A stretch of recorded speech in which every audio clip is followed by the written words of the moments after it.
Je m'appelle Martin Denis, je travaille au Conservatoire d'Espaces Naturels Rhône-Alpes et je suis technicien pastoral sur le site du camp militaire de la Valbonne.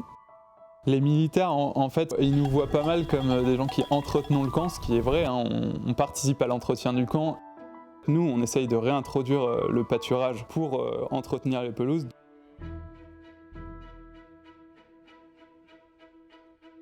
Le technicien pastoral s'occupe des animaux et du suivi du pâturage au vu des objectifs qui sont fixés.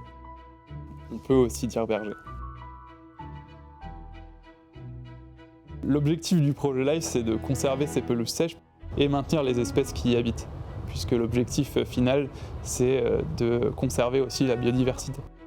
Ce qu'il faut savoir, c'est que si on laisse une zone à l'abandon n'importe où en France ou en Europe, ça va progressivement redevenir une forêt. C'est ce qu'on appelle la succession écologique. Donc peu à peu, il va y avoir une litière qui s'accumule, il y a des plantes qui vont commencer à faire la transition, qui vont venir faire un premier embroussaillement, puis peu à peu, on aura des plus grands arbres et on aura une forêt. Donc en fait, nous, on essaye de réintroduire le pâturage pour entretenir les pelouses de manière à consommer la litière qui va se former, qui va s'accumuler, et pour aussi consommer les ligneux, donc les arbustes qui commencent à envahir le camp. Alors là, on est à côté du troupeau de chèvres. Et tiens, elles sont dans un parc enfilé, électrifié.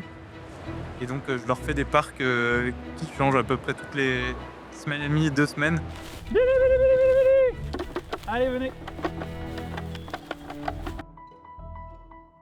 Là, elles y sont déjà depuis une bonne semaine et demie. On voit qu'elles ont déjà bien consommé les arbres. Ça regarde un peu sur ce qui est atteignable en tout cas. Je travaille directement avec les militaires dans un premier temps, avec la société de chasse pour les prévenir de où seront nos animaux en fonction de leurs activités, et avec les éleveurs partenaires qui mettent leurs animaux en fait sur le camp. Les animaux stressent pas trop, en tout cas j'ai pas l'impression, les ânes ont l'air plutôt sereins, ils sont peut-être aussi habitués depuis le temps. Mais c'est vrai qu'il y a même une zone où il y a du tir explosif, donc de temps en temps où il y a des colis piégés qui sont amenés pour être explosés sur le site. Et les ânes sont souvent pas très loin et pour autant ça les fait pas fuir, on n'a jamais eu de sortie suite à ça.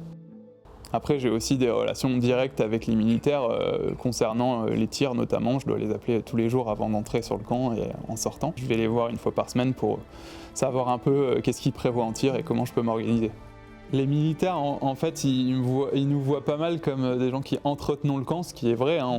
On participe à l'entretien du camp et donc pour les militaires, ça les arrange parce que pour leurs activités, ils préfèrent avoir des espaces qui restent ouverts. On a un objectif plus grand qui est de conserver ces pelouses.